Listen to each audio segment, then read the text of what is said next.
Hello guys, welcome to my YouTube channel. तो आज के इस वीडियो में मैं आपके लिए लेके आई हूँ, जैसा कि आप सभी को पता ही है,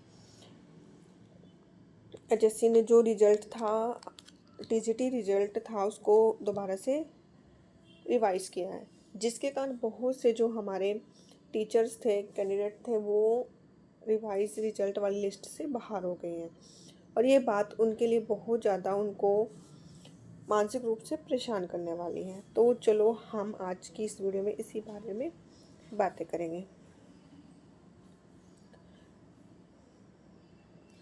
जो ऑर्डर आया है रिजल्ट का, फाइनल रिवाइज्ड का, देखो, अनाउंसमेंट, डिक्लेरेशन ऑफ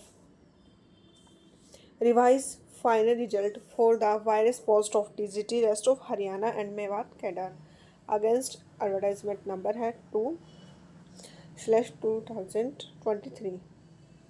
ठीक है, ये वाली आपकी भर्ती थी और इसमें पोस्ट थी टीजीटी की रेस्ट ऑफ हरियाणा और मेवात की।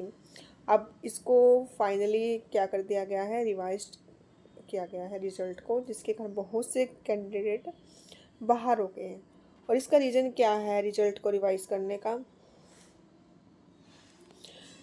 जो सविता रानी और स्टेट ऑफ हरियाणा था, ठीक है, उनका जो केस था, अब उसका जो सोल्यूशन निकला है, और तो उसके बाद कमीशन ने रिज़ल्ट को रिवाइज किया है। और रिजल्ट आपका TGT rest of Haryana and Mewat cadre, advertisement number है आपका 2/2023।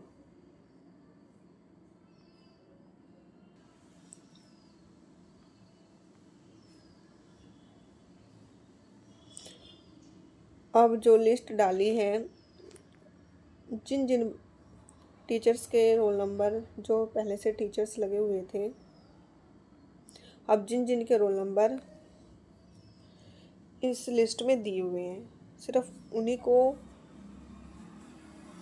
टीचर्स माना गया है। अदरवाइज जिनके रोल नंबर इसमें नहीं है, उन टीचर्स को आउट कर दिया गया है। ठीक है, इस लिस्ट से आउट कर दिया गया है और कुछ कैंडिडेट इसमें नए भी जुड़े हैं। तो हम लिस्ट को देखते हैं। सबसे पहले हमारी टीजीटी इंग्लिश जनरल की लिस्ट जो लगी थी 64.6, जिस भी कैंडिडेट के नंबर 64.6 हैं, जनरल कैटेगरी से है, तो वो एलिजिबल था और उसका नाम इस लिस्ट में आया हुआ है। देखो कितनी बड़ी लिस्ट है ये है टीजीटी इंग्लिश।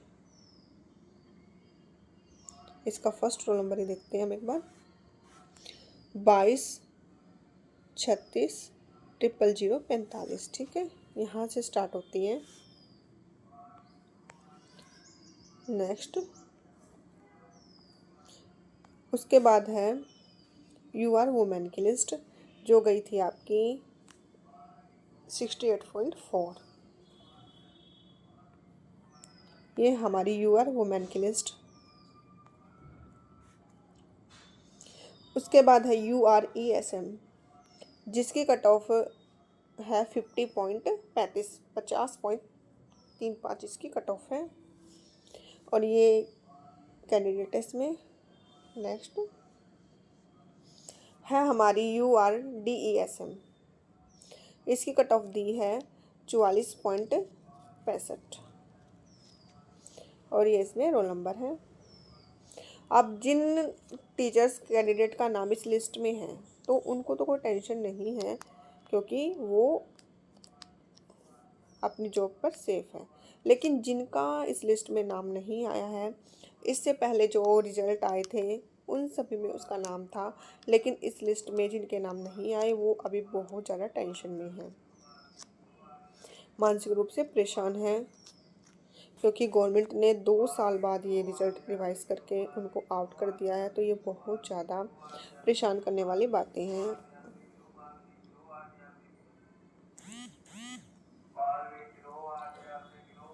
अब है U R D E S M women, इनकी कट ऑफ गई है 42.75, 42.75। ठीक है, ये सारे रोल नंबर हैं। उसके बाद है U R D F F, इसकी कट ऑफ है आपकी 49.4। फिर है URDFF वुमेन, इनकी कट ऑफ गई है 50.35। नेक्स्ट URHH, इनकी कट ऑफ है 51.3। फिर है URHH वुमेन की 43.7।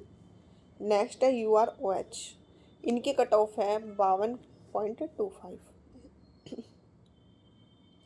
अब जिन भी कैंडिडेट ने इतने मार्क्स लिए हैं तो वो इस लिस्ट में सेफ हैं, और जो बाकी थे वो इस लिस्ट से बाहर हैं।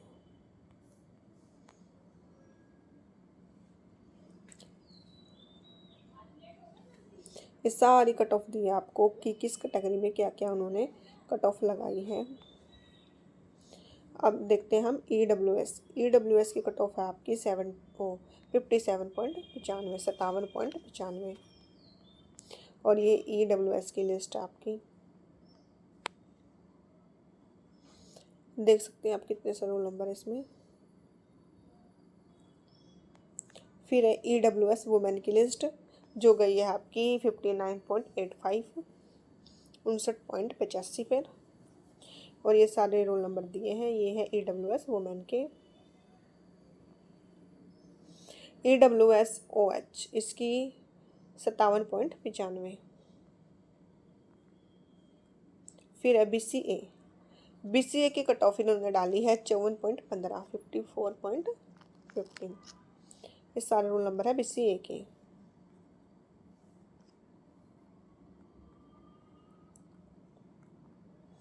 ये भी आपके BCA के ही रोल नंबर है।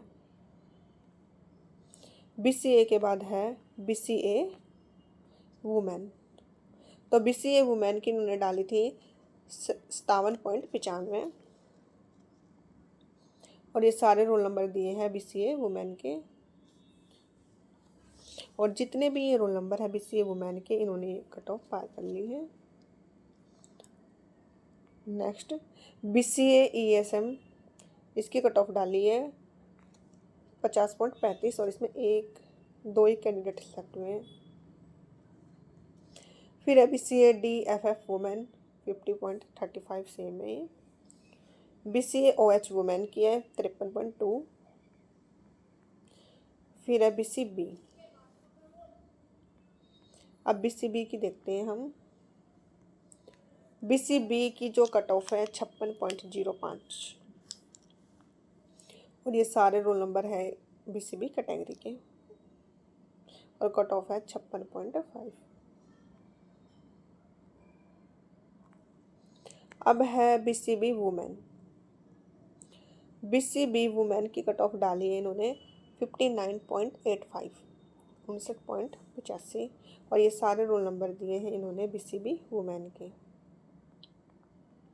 ये भी BCB वुमेन के हैं। फिर ये BCB की जो अदर कैटेगरी होती है, इन्होंने ESM, DESM, BCB DESM women, BCB DF women, BCB OH, सभी की इन्होंने कट ऑफ डाल ली, आप देख सकते हो। अब है हमारी SC। अब इन्होंने SC कैटेगरी की जो कट ऑफ दी है, ये भी दी है 56.05, 56.5। और ये सारे जो रोल नंबर है हमारे हैं SC के, SC कैटेगरी के सारे रोल नंबर है हमारे, सारे SC कैटेगरी के। अब हमारे SC की वुमेन, इनकी कट ऑफ है 57.95, और ये सारे रोल नंबर हैं SC वुमेन के। जो इससे ऊपर वाले थे वो थे SC, उसमें मेल और फीमेल दोनों शामिल हैं, लेकिन ये SC वुमेन इसमें सिर्फ फीमेल है। ऐसे ही SC में जितनी भी कैटेगरी होती है सभी की इन्होंने कट ऑफ दी है, आप देख सकते हो।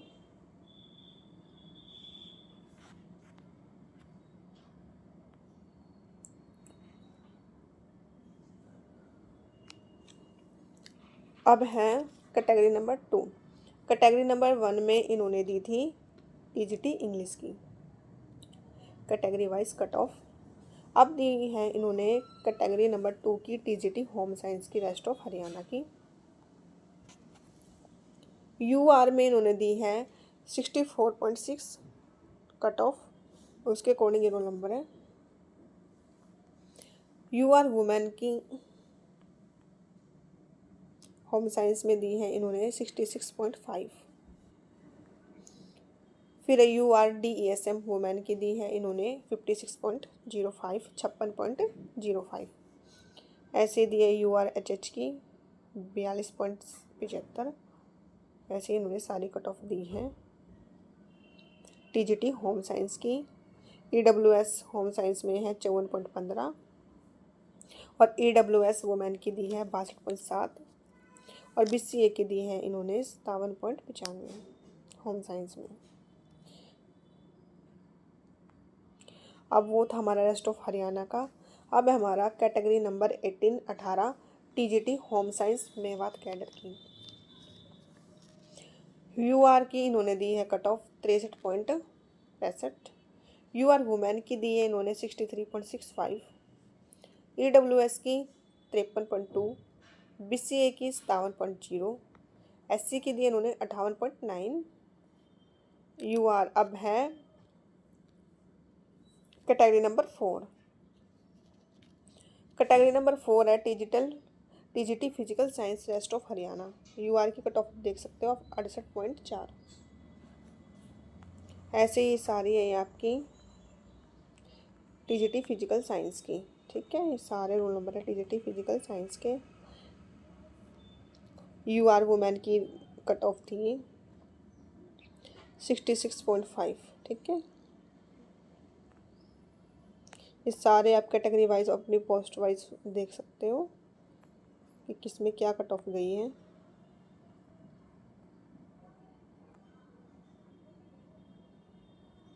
अब ये हैं कैटेगरी नंबर 15 में TGT फिजिकल साइंस मेवात के। वो थे आपके TGT physical science rest of Haryana के। अब ये हैं आपके मेवात के। मेवात में UR जनरल की लगी थी आपकी कट ऑफ 66.5 और वुमेन की कट ऑफ है 64.6। ऐसे ये सारी कैटेगरी वाइज आप देख सकते हो मेवात में क्या क्या लगी थी कट ऑफ। अब है आपकी कैटेगरी नंबर 6 में TGT Sanskrit rest of Haryana. UR में कट ऑफ गई है TGT Sanskrit rest of Haryana की 74.1। सारे रोल नंबर है आपके TGT Sanskrit rest of Haryana के UR कैटेगरी के। अब TGT जो संस्कृत है आपका rest of Haryana, UR women की कट ऑफ गई है 76.95। देख सकते हो आप सारी, ये आपके सारे कैटेगरी वाइज कट ऑफ लगाई है TGT Sanskrit rest of Haryana. देख सकते हो आप।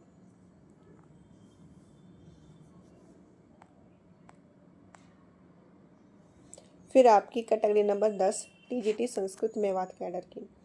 इससे जो पिछली थी आपकी वो थी TGT Sanskrit rest of Haryana की। अब है category number 10 TGT Sanskrit Mewat. और UR कैटेगरी में कट ऑफ आई है मेवात की संस्कृत की 73.15, 73.15। और इसी कैटेगरी में वुमेन की आई है 74.1। देख सकते हो आप रोल नंबर सारे। ऐसे EWS Sanskrit rest of Haryana Mewat cadre की EWS वुमेन की कट ऑफ दे सकते हैं। BCA की, BCA women, BCB women, BCB सारी कट ऑफ आप TGT संस्कृत मेवात कैडर की देख सकते हो। अब आपकी category number 17 TGT social study Mewat की। तो ये दी है आपको UR वुमेन की 73.15, ये रोल नंबर दिए हैं आपको। ऐसे ही UR वुमेन की दी इन्होंने संस्कृत में मेवात की सोशल स्टडी की इन्होंने दी है 74.1। ऐसे सारी कैटेगरी वाइज इन्होंने सोशल स्टडीज़ की TGT कैटेगरी नंबर 70 की कट ऑफ दी है। देख सकते हो आप सारी कट ऑफ सोशल स्टडीज़ की।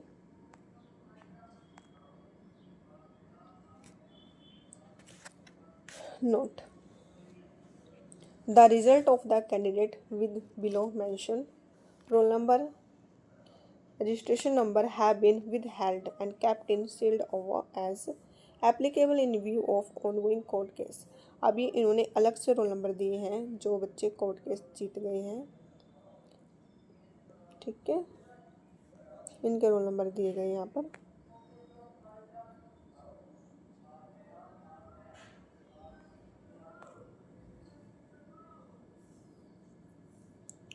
तो ये आपके नोटिस हैं, आप इनको पढ़ सकते हो।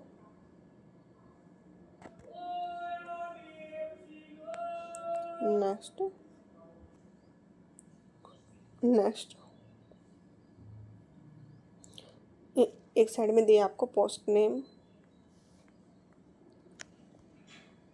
फिर दिए आपको कैटेगरी, फिर कैटेगरी आपकी कास्ट के अकॉर्डिंग, फिर ये है लास्ट सिलेक्टेड DOB। तो एक लिस्ट दी है, ये भी आप देख सकते हो।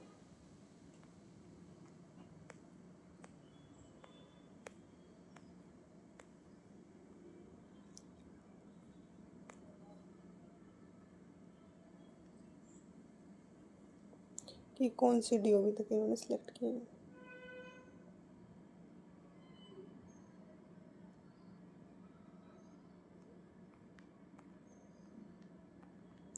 अब है आपका मोस्ट इम्पोर्टेंट,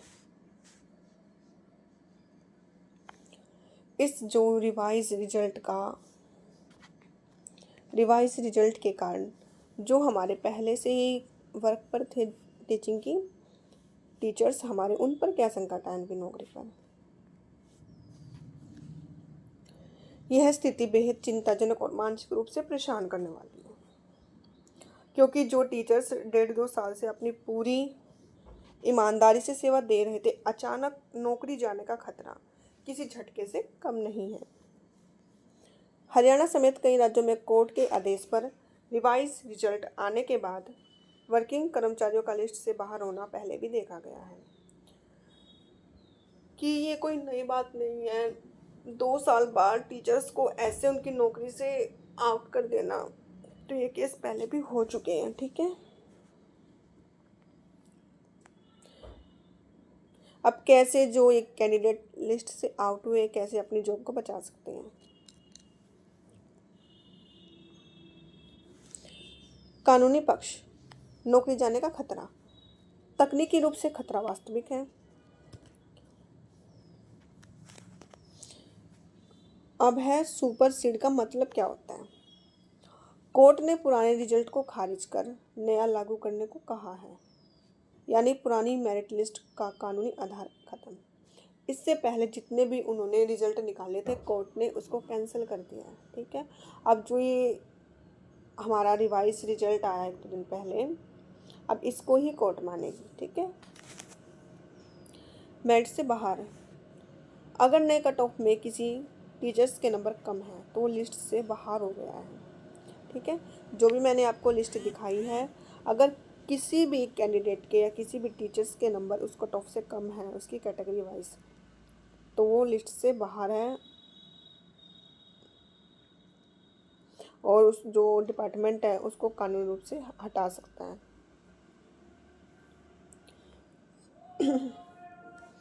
फिर है नौकरी बचने की उम्मीद। अब देखते हैं कि जो नौकरी बचने की उम्मीद कितनी है, क्या क्या रास्ते हैं। देखो, स्थिति कितनी भी गंभीर क्यों ना हो, लेकिन जो रास्ते वो बंद नहीं होते। कोई भी कितनी भी बड़ी प्रॉब्लम क्यों ना हो, उसका सोल्यूशन होता ही है। अब हम पढ़ेंगे नो फॉल्ट ऑफ एम्प्लॉय, क्योंकि ये जो अभी रिज़ल्ट रिवाइज हुआ है और जिन टीचर्स के उसमें नाम नहीं आया, तो उसमें तो उनका कोई फॉल्ट ही नहीं है। सारा फॉल्ट किसका है? गवर्नमेंट का। क्योंकि अगर उनको रिज़ल्ट रिवाइज करना ही था तो इतना टाइम क्यों?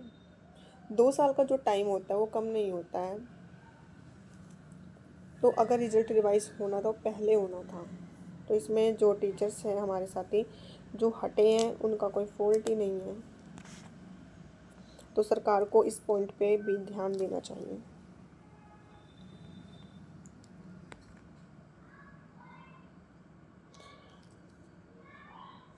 क्योंकि ये बात तो हमारा सुप्रीम कोर्ट भी बोलता है, अगर कर्मचारी ने कोई धोखाधड़ी नहीं की है और सिस्टम की गलती से नौकरी चली गई, तो 1.5-2 साल की सर्विस करने के बाद मानवीय आधार पर हटाना बिल्कुल गलत है। कोर्ट में दलील गलती बोर्ड की थी, हमारी नहीं। वो दलील भी डाल सकते हैं अपनी, ठीक है। तो आप दलील कर सकते हैं कोर्ट में कि गलती गवर्नमेंट की, हमारी नहीं, कि उन्होंने ही रिजल्ट में इतना टाइम लगाया। फिर अगला रास्ता है नौकरी बचाने का, सरकार द्वारा एडजस्टमेंट। सरकार चाहे तो कोर्ट का आदेश मानते हुए नई उम्मीदवारों को ज्वाइन करा दे और पुराने शिक्षकों को सरप्लस पोस्ट या विशेष परिस्थिति में एड होक अस्थायी पद पर एडजस्ट कर। ये सरकार की इच्छा शक्ति पर निर्भर करता है, क्योंकि गवर्नमेंट है, कुछ भी कर सकती है। उसके लिए इन टीचर्स को एडजस्ट करना कोई बड़ी बात नहीं है। तो मेन पॉइंट क्या है कि जो गवर्नमेंट है वो इन टीचर्स की प्रॉब्लम को समझे, उनको किसी ना किसी तरह एडजस्ट करे। नेक्स्ट है स्टे ऑर्डर ऑफ अपील। जो भी टीचर्स इस रिवाइज रिजल्ट से इफेक्ट हुए हैं, जिनका नौकरी जाने का खतरा बना हुआ है, वो हाई कोर्ट के डबल बेंच LPA या सुप्रीम कोर्ट में अपील कर सकते हैं। ऐसे मामलों में अक्सर स्टेटस क्यू या टर्मिनेशन पर स्टे मिल जाता है, इससे तत्काल राहत मिलती है, ठीक है। तो आप क्या कर सकते हो, स्टे लगा सकते हो, अपील कर सकते हो गवर्नमेंट से। अब एक कंक्लूजन की क्या करें क्या ना करें। फर्स्ट, तात्कालिक खतरा। जो डिपार्टमेंट है कोर्ट के डर से टर्मिनेशन नोटिस जारी कर सकता है। सेकंड, बचाव। सभी इफ़ेक्टिव टीचर्स तुरंत एकजुट होकर अच्छे वकील से मिलें। जितना भी जल्दी हो सके आप एक अच्छा सा लॉयर हायर कर लें और अपील दायर करें और अपने पॉइंट ऑफ व्यूज़ रखें। हम दोषी नहीं हैं, लंबे समय से सेवा दे रहे हैं। अब है थर्ड, संक्षेप में खतरा 100% वास्तविक है, क्योंकि जो ये खतरा आया है अचानक इतने सारे टीचर्स पर, जो एक खतरे की घंटी बजी है, तो ये 100% रियल है। लेकिन सरकार की सहानुभूति या सुप्रीम कोर्ट के मानवीय रूप से एडजस्टमेंट के जरिए नौकरी बच सकती है, ठीक है। क्योंकि जो ये खतरा है बहुत ज़्यादा परेशान करने वाला है टीचर्स को, लेकिन जो गवर्नमेंट चाहे तो कुछ भी कर सकती है। लेकिन मोस्ट इम्पोर्टेंट बात क्या है, सरकार को इनके प्रति सहानुभूति दिखानी चाहिए, ठीक है। और जो हमारी सुप्रीम कोर्ट है उसको भी अपना रुख थोड़ा नर्म रखना चाहिए। कोई बड़ी बात नहीं है गवर्नमेंट के लिए, इनको एडजस्ट कर दो। लेकिन इसके लिए क्या करना होगा, हमें ही सबसे पहले कदम उठाना होगा, क्योंकि कोई भी हमारी बात को ऐसे नहीं मानता। आप जितना ज़्यादा प्रयास करेंगे बिना टाइम वेस्ट किए, तो उतनी ही जल्दी आपको न्याय मिलेगा। Thank you so much. मैं भगवान से प्रेयर करती हूँ कि जिन टीचर्स साथी की नौकरी गई है, प्लीज़ सरकार कुछ समझे इनकी फीलिंग्स को और इनको एडजस्ट करके दोबारा से इनको नौकरी दे, ठीक है। Thank you.